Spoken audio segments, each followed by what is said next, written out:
Fíjate, por lo menos el caso de Charlie Kirk. No me quiero meter ni en temas políticos ni en temas religiosos, pero él tenía una convicción en lo que él defendía firmemente, al punto tal de que sus convicciones lo pusieron como un blanco a favor de alguien que también tenía sus convicciones. Jesús viene a este mundo y lo menos que profesa es el ojo por ojo, diente por diente. De por sí Jesús decía que si alguien te daba una bofetada, dice, coloca la otra mejilla. Pero todos los días estamos hiper, mega, súper rodeados de oportunidades. Y para mí yo lo simplifico en esas dos palabras. Es amar y perdonar. Eso es vivir en justicia.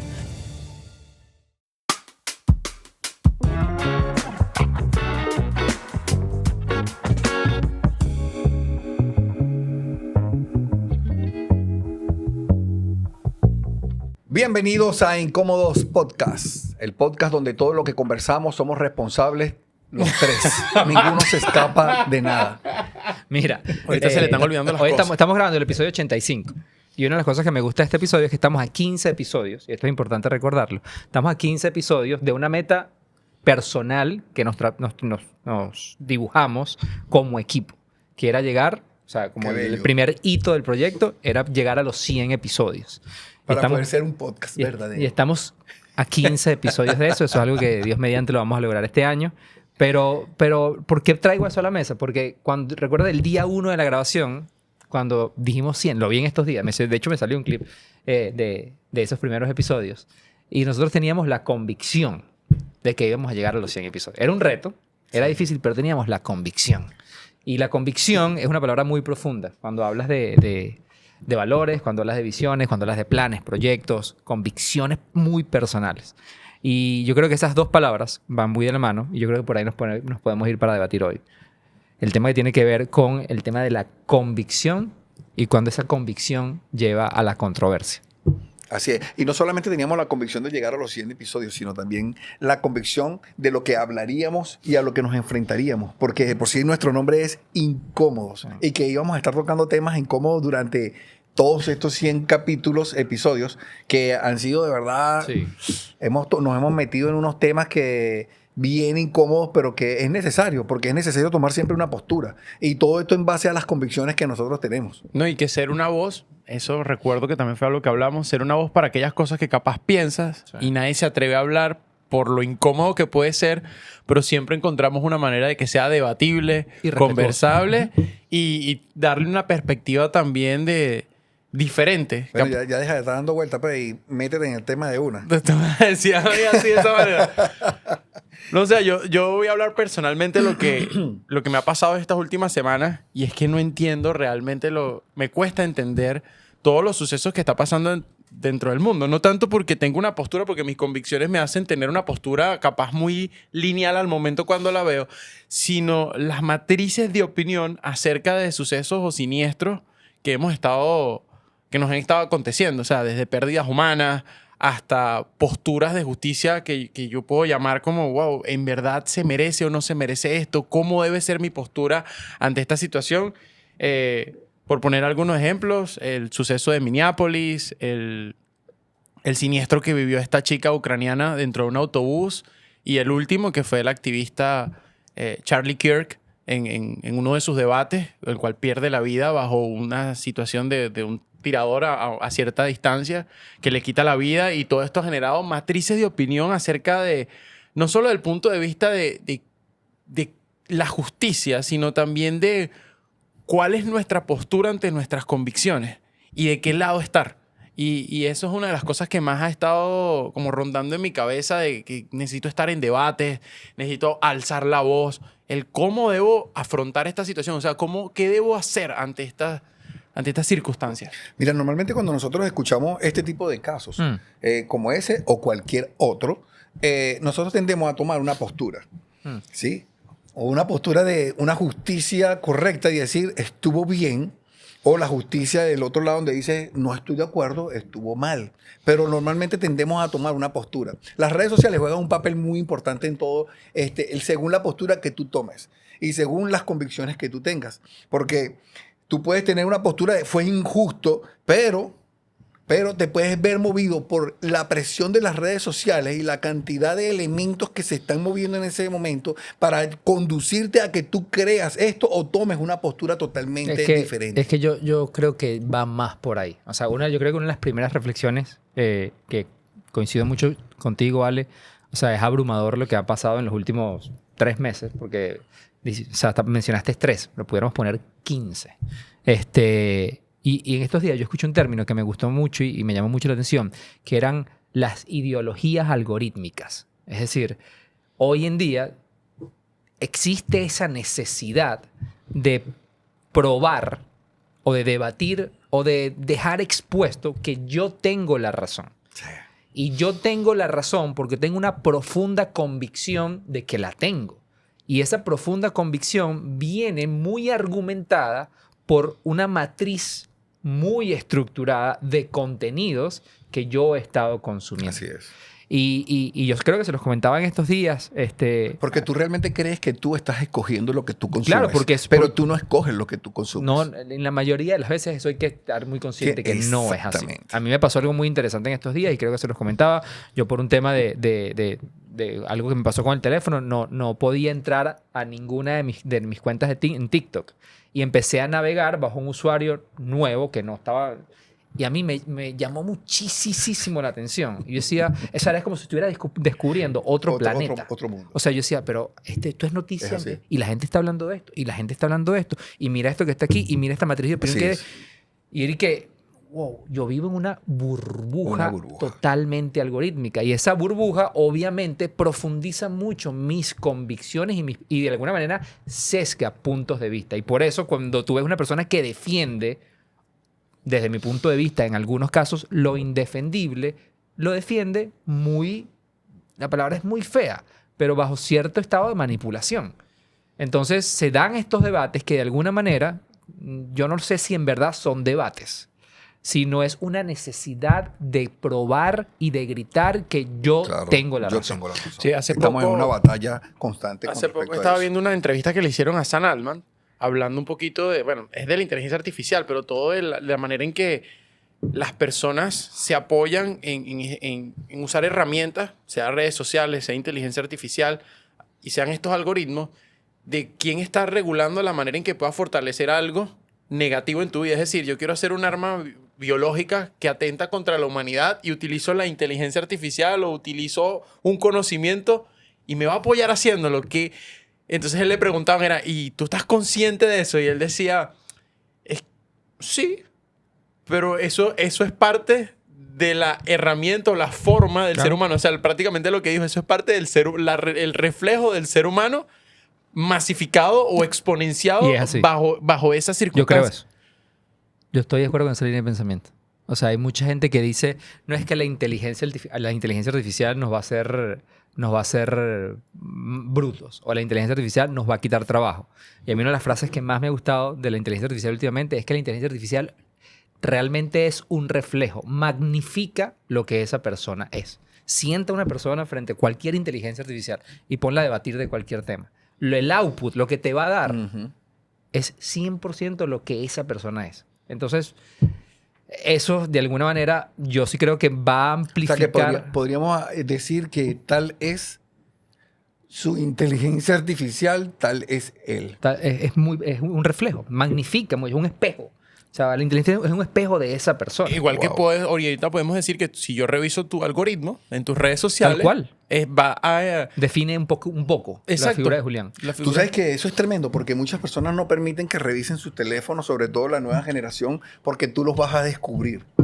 Tú realmente vas a saber quién son ellos, qué consumen. Que a diferencia de generacionales, que siempre lo decimos, aquí hay 2 generaciones, bueno, 3, yo voy a poner en tercera, aquí hay 3 generaciones.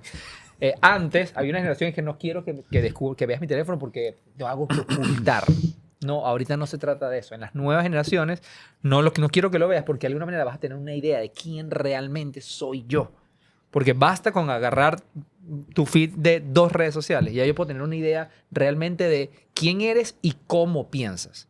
Y eso se está reflejando en las opiniones de estas acciones que suceden o hechos muy lamentables que suceden en los puntuales que mencionas al principio, pero ni hablemos de las diferentes guerras, escenarios que... Mira, yo creo, Juan, que hay este tiempo lo que está haciendo es debilitar las convicciones en las personas. ¿Por qué lo digo? Porque cada vez más somos menos firmes en nuestras convicciones. Tenemos menos convicciones éticas, menos convicciones en la forma en la que debemos amar. Tenemos menos convicciones en cuanto a, pero convicciones propias, no ideologías, sino convicciones que yo estoy convencido de que esto es así. Convicciones políticas, convicciones religiosas, sino que somos movidos por cualquier viento que viene y sopla y somos llevados como las olas del mar, arrastrados hacia adelante o hacia atrás. Pero no permanecemos firmes. Fíjate, por lo menos el caso de Charlie Kirk, un chavo que tenía convicciones en cuanto a lo que él defendía. No me quiero meter ni en temas políticos ni en temas religiosos, pero él tenía una convicción en lo que él defendía firmemente, al punto tal de que sus convicciones lo pusieron como un blanco a favor de alguien que también tenía sus convicciones. ¿Sí? Porque Charlie tenía sus convicciones en cuanto a lo que él defendía, pero la persona que dispara también tenía un punto de vista totalmente diferente, pero eran sus propias convicciones. Y él decía, no estoy de acuerdo con lo que tú dices, y el no estar de acuerdo me lleva a mí en mi convicción de que tú no debes existir. Para Charlie Kirk, en sus convicciones, él se convierte en un mártir para personas. Y dicen, mira, este es un mártir, es un héroe, murió por defendiendo sus convicciones, ¿sí? Y vemos este punto de vista. Pero para los seguidores de este joven, quien colocó el dedo en el gatillo, él también tiene sus seguidores. Sí. Y también se convierte en un héroe desde su perspectiva y desde su punto de vista conforme a sus convicciones. Así. Es duro ese análisis, verlo así de simple vista, más si uno tiene unas convicciones claras, pero es una realidad. Nosotros a veces nos cegamos un poquito ante esta situación y nos cuesta ver como lo estás viendo en este momento desde una perspectiva macro. Yo cuando lo vi, obviamente admiro mucho o admiraba mucho el trabajo de Charlie Kirk desde el punto de vista de debate, de crear áreas de debate y poder conversar las ideas. Pero una de las cosas, ahorita lo que dijo Juan Carlos con el tema de las redes, lo que estás diciendo tú, si se dan cuenta, hay una línea constante en estos casos.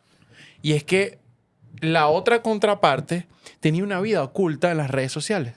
O sea, su realismo estaba en las redes sociales porque el tirador tenía una realidad que el padre no sabía. Y ante el caso de Minneapolis había una realidad que la mamá desconocía, pero las redes sociales hablaban un poco de lo que estaban planificando.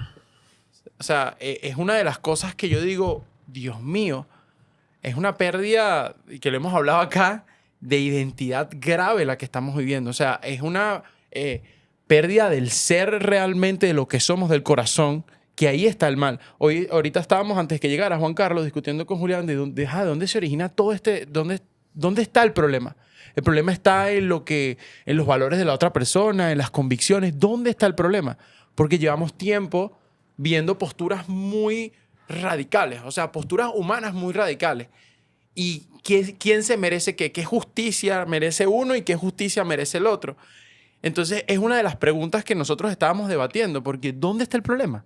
O sea, ¿dónde está el problema ante todo? Yo me meto hoy en las redes sociales y escucho a las personas que sigo, teólogos, cristianos, autores o posturas que yo me agradan, pero esa es su postura. Y encuentro la otra postura. Entonces, ¿dónde está el problema? Porque como humanos somos muy falibles. Si vemos esta situación, ¿de quién es el problema generalmente? Agarramos un chivo expiatorio, lo mostramos y se solucionó el problema. No, esto viene creciendo y... Es el mismo problema que ha existido por siglos y siglos. Es el mismo problema que tuvo que enfrentar Jesús por sus convicciones, por lo que él creía, siendo llevado y señalado como culpable por algo que no había hecho. Cuando no merecía muerte, fue llevado a la muerte simplemente por mantenerse firme en lo que él profesaba y creía. O sea, y es el mismo problema, o sea, no ha cambiado nada. El problema está en el corazón del hombre, que el corazón del hombre es engañoso, ¿sí? Más que cualquier otra cosa. Y no hay corazones buenos.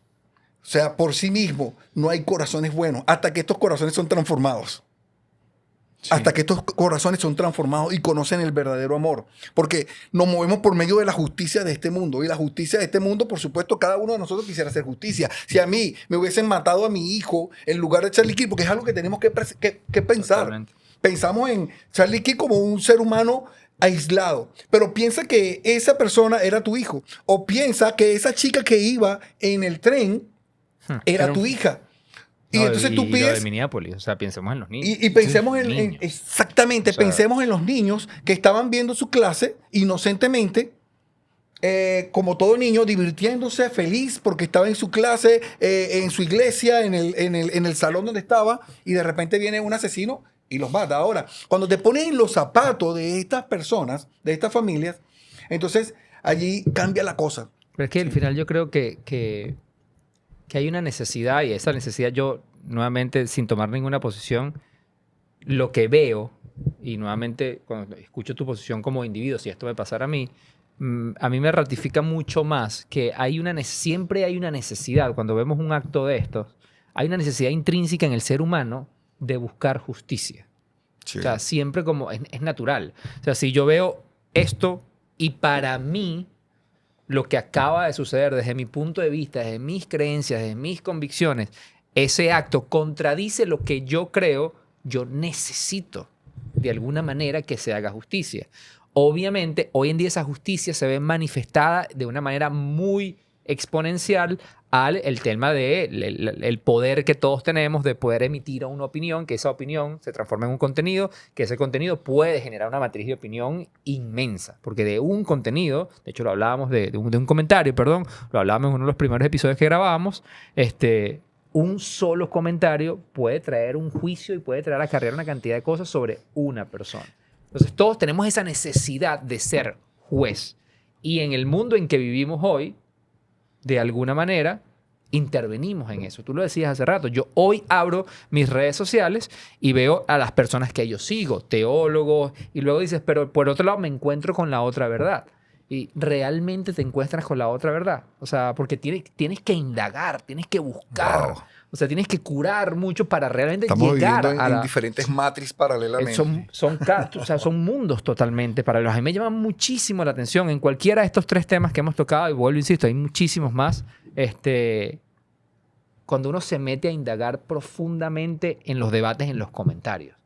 O sea, es increíble. No es un debate. Juan, cuando uno trata de establecer su propia justicia, tú entras en un estado de odio y te llenas de amargura y de odio y pierdes la paz, pierdes tu vida encerrado en establecer en buscar de que se establezca una justicia verdadera, la que es tu justicia. Les voy a contar algo. Hace 22 años, 23 años, mi hermano mayor, ingeniero en electrónica, salió a comprar una hamburguesa. Y unas bandas armadas que se enfrentaban dispararon alocadamente y una bala alcanzó a mi hermano por la espalda. Esta bala le costó la vida. Y yo estaba conociendo a Dios en ese momento. Y estaba enamorado de Dios. Quería hacer la justicia de Dios, vivir conforme a la justicia de Dios. Y fue una prueba muy dura, muy fuerte, porque yo quería hacer justicia con mis propias manos. Yo quería buscar a estas personas que mataron a mi hermano y hacer justicia por mis propias manos. Pero mis convicciones habían cambiado. Mis convicciones habían dado una vuelta totalmente. Y mis convicciones ya no eran las mismas, ya no eran conformes a este mundo, a la justicia de este mundo que te dice, ve y toma la justicia por tus manos, llénate de amargura, de odio y toma el control y haz justicia. Sino que ahora mi justicia estaba en las manos de Dios. Y la justicia de Dios es totalmente contraria a la justicia de este mundo. Porque Dios te dice a ti en su justicia, perdona. Perdona y deja que yo haga justicia. Y me costó mucho porque batallé con la idea en mi mente y en mi corazón. Y aparte de que aún estaba rodeado de personas que me decían, haz justicia, vamos a hacer justicia, vamos a vengarnos. Y yo decidí, no, soy otra persona. Pasando los días, estas personas que dispararon a mi hermano, porque tampoco fue que le dispararon a él directamente, fue enfrentándose entre ellos. Uno de ellos fue y tocó la puerta de mi casa. Yo abrí la puerta y cuando vi, era él, la persona que había disparado. Y él llegó llorando y me pidió perdón. y me dijo, Julián, perdona, yo no iba por tu hermano. Yo no quería matar a tu hermano. Y él lloró y me dijo, y si quieres hacer justicia, puedes hacerlo. Y yo le dije, yo no voy a hacer justicia contra ti. Yo te perdono. Pero es que yo creo que desde el momento en que yo pude perdonarlo a él, yo me liberé del odio, me liberé. Y yo creo que en este tiempo eso es lo que está haciendo la justicia de este mundo. Es mantenerte en un estado de odio y de amargura para que tú no puedas experimentar el verdadero amor y la verdadera paz que solamente se encuentra en Dios. Y eso requiere, de alguna manera, porque tú lo decías, desde la perspectiva humana, tú tenías la necesidad instintiva de querer tomar el control, de que tus impulsos y tus emociones, que es lo que vemos reflejado hoy en día en cada comentario, en cada debate, los impulsos y las emociones querían actuar de manera humana. Y eso yo lo entiendo. O sea, yo veía, así como amigo y te escucho, también veía en estos días las declaraciones de uno de los padres que salió a dar en la rueda de prensa el día que su niño de 7 años recibió también un disparo. Y yo veía al hombre hablar y yo decía, con la calma, con lo que... La entereza que lo decía. Yo decía, padre, yo hablaba con Dios y decía, yo no me lo imagino. Yo creo que yo perdería totalmente el control. Y es natural que uno tenga ese instinto. Pero en lo que tú acabas de mencionar, es para mí, desde lo que nosotros creemos y como lo decíamos al principio, desde nuestro punto de vista, es cuando tú sueltas y confías que la justicia, que hay una justicia que es diferente a la que nosotros conocemos. Estés en donde estés y estemos hablando del caso que sea, que hay una justicia que está por encima de nuestro entendimiento. Porque vuelvo e insisto, nosotros lo hemos debatido y lo hemos hablado muchas veces. Hay una confianza profunda en que hay un plan más grande que el que nosotros tenemos. Sí. Hay una distinción ahí con lo que dice Julián, que me parece sorprendente de la historia con su hermano. Bueno, en algún momento nos las compartiste, pero no nos habías dado tantos detalles. Qué duro. No me imagino estar en tus zapatos en ese momento, porque es una de las cosas que yo digo... ¿Cómo la afronto? Que es una de las preguntas que yo me estaba haciendo ante esta situación. O sea, ¿qué debo hacer? ¿Cómo debo afrontarla? En este caso yo me identifiqué mucho con Charlie Kirk desde el aspecto de... Porque teníamos edades similares, 31, 30, entonces yo estaba así como que debo salir y hablar más de mis convicciones, pero yo pero yo lo estoy haciendo, pero que no es suficiente, porque veía bromas en redes de gente que lo estaba haciendo y yo decía, pero no me sentía cómodo. Y de hecho tenía conversaciones con amigos y me dije, Alejandro, pero entonces si somos cristianos, ¿por qué nos tiene que pasar esto? Hay que hablar con mayor fuerza, hay que no sé qué. Y yo internamente, pero eso es lo que estoy haciendo. O sea, o eso es lo que creo que es el propósito de Dios. No es que él sea un super mártir y el que está ahorita, que acaban de perder la vida por hablar de sus convicciones en una región del Medio Oriente, no tenga la misma validez. O sea, creo que ese no es el problema, ni que no estemos honrando el legado que dejó Charlie Kirk en su familia, en ideas y en muchas otras cosas, ¿no? Entonces yo me puse a investigar mucho el tema de qué es la justicia de Dios. Y hay dos conceptos que me parecieron muy interesantes, que la justicia de Dios en la Biblia se muestra desde el punto de vista de la justicia retributiva y la justicia restaurativa. La retributiva está muy presente en el Antiguo Testamento, donde era la ley del talión, o sea, es decir, ojo por ojo, diente por diente, es decir, que la misma carga de tu acto debería tener algo similar. Si tú le quitas la vida a alguien, pues lo siguiente es que tú pierdas la vida. Sin embargo, Dios en su carácter actuó de distintas formas en el Antiguo Testamento. Porque en un momento para regular una población ante un sistema de justicia se planteó esto desde un punto de vista muy humano. Pero Dios era también restaurativo. Y teníamos casos, por ejemplo, como un personaje real que existió que se llama Moisés, que le quitó la vida a otro y después Dios lo utilizó para liberar al pueblo de Israel y que hoy en día nosotros podamos hablar de Jesús, porque todo estaba dentro del plan de Dios. Tenemos un personaje como David, que cometió no solamente un adulterio, sino por envidia le quitó la vida a alguien, y Jesús viene de ese linaje. Jesús viene a este mundo y lo menos que profesa es el ojo por ojo, diente por diente, sino más bien lo utiliza para decir que de otra manera en el Sermón del Monte plantear una idea totalmente diferente. De por sí Jesús decía que si alguien te daba una bofetada, dice, coloca la otra mejilla. Y hasta el punto más doloroso, que fue la cruz, Jesús dice, perdónalos porque no saben lo que hacen. Entonces, cuando yo analizo este punto, es que en Dios están ambas características. Y nosotros nos hemos tomado el rol a veces de tomar la justicia por nuestra mano cuando la forma de pensar de Dios es una justicia diferente. O sea, Jesús también hablaba de que la paga del pecado es la muerte. Y lo advierte, pero a Él le corresponde eso. Yo también creo que en el cielo... Pero también dice, más la dádiva de Dios es vida y vida en abundancia. Y yo también creo que esta vida es una oportunidad para redimirte. Ahora, si esa persona aquí se le va la vida, va a ser juzgado en el cielo. Hay un juicio, existe un mal y un bien. Y van a ser juzgados. Ese es el sistema de justicia que yo tengo que creer. Porque si yo trato de plantar mi propia justicia, siempre va a estar sesgada por mis convicciones, por mis intereses, y no voy a pensar en la soberanía de Dios. Tú sabes que yo pasé por algo parecido y casualmente venía manejando, yo venía pensando en un punto muy parecido al tuyo, que yo decía, yo estoy haciendo algo con mis convicciones, yo estoy hablando con la misma fuerza, yo lo estoy haciendo. Yo creo que a lo mejor a ti también te pasó, porque hay personas que lo dan todo por sus convicciones. Pero en la meditación que tenía, Juan, yo llegué a una conclusión y dije vive con justicia. Vive con justicia todos los días. Ama, perdona, ama a tu esposa. ¿Sabes? Dale la posición que es, ama a tus hijos, cuídalos, enséñales, condúcelos para que vivan conforme también a la justicia de Dios. Y me pregunté, ¿lo estás haciendo? Me vi como la película de Soldado Ryan. ¿Valió la pena? ¿Valió la pena de que fueran a rescatarme y que muchas personas murieran por mí?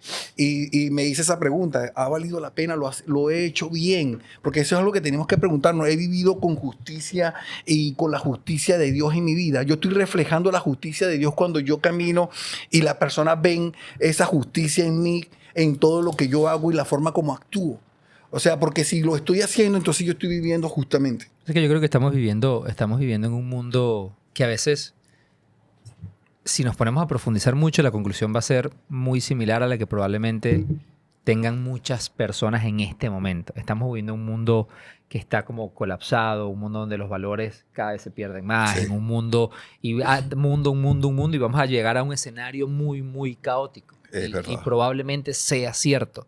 Pero yo creo que desde nuestro punto de vista, en lo que nosotros creemos, es como el escenario perfecto para poder realmente demostrar que el carácter nuestro es el carácter de Dios. Y es muy difícil. Es muy difícil. Pero todos los días estamos hiper, mega, súper rodeados de oportunidades.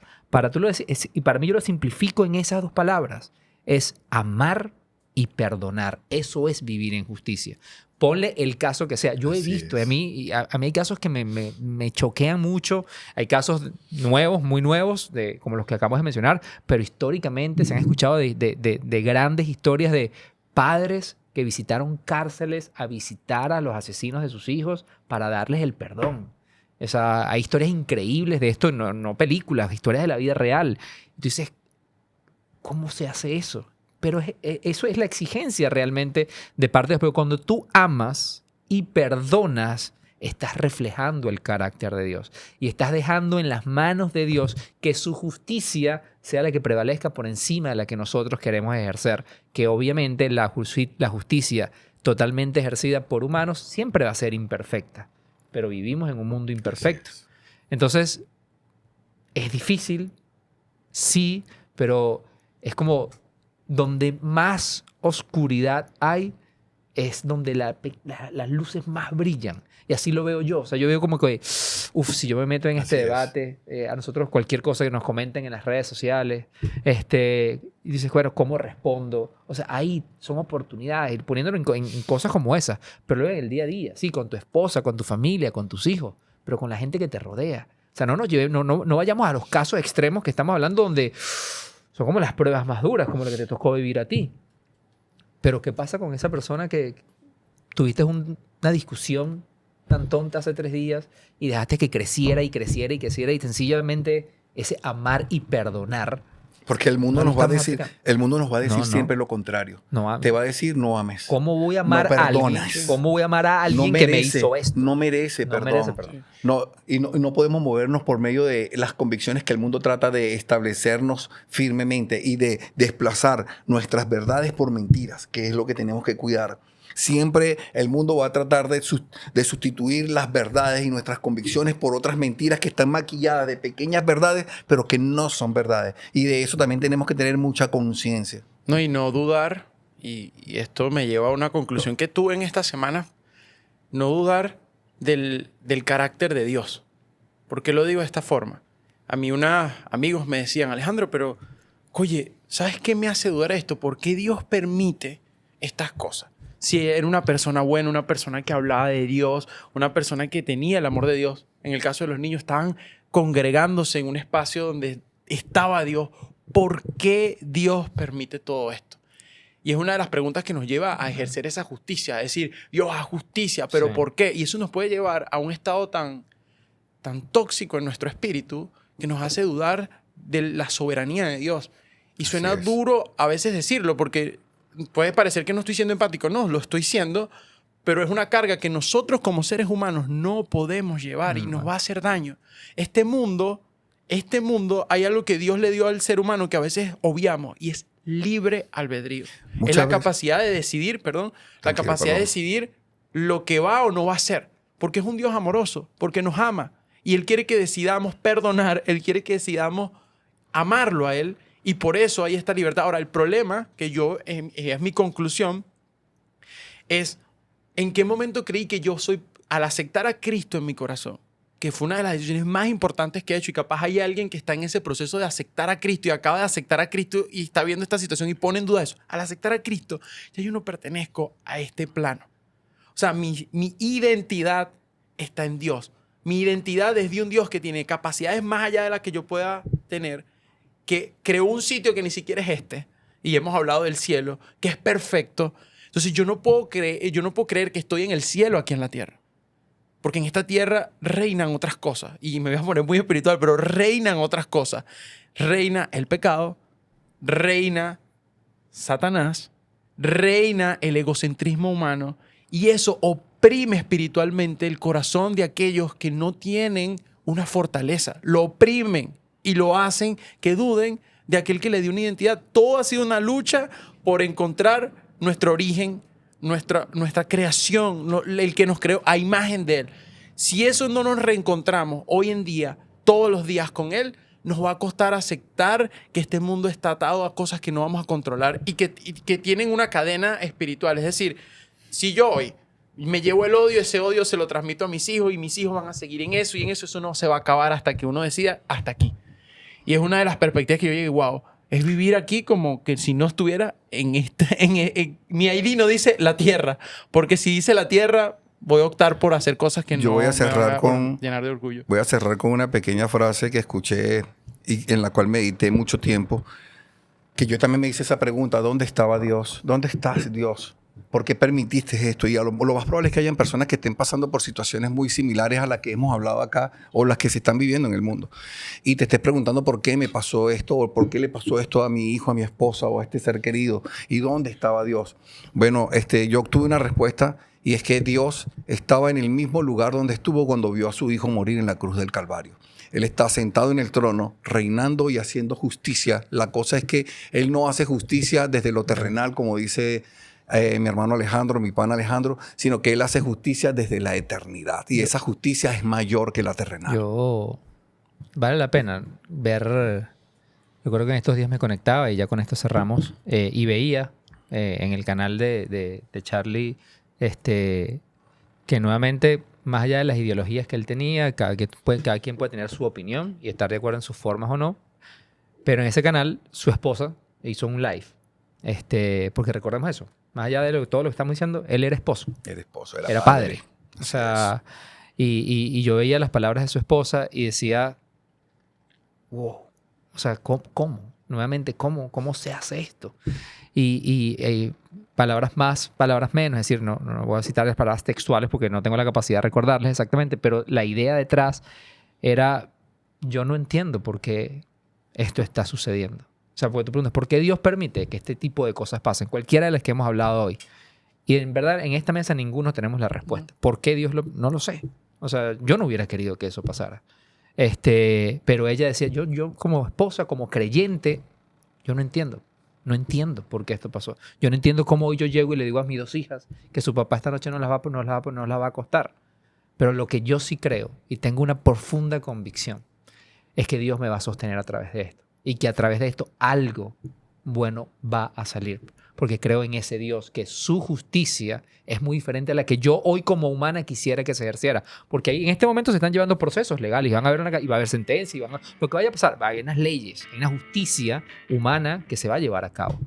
Pero ella está convencida que aún lo que suceda con la justicia humana, la justicia de Dios es lo que a ella le trae paz. Y nuevamente es amar y perdonar aún el proceso que estás viviendo. Esta es la fórmula. Wow. Pedazo de episodio. Vámonos.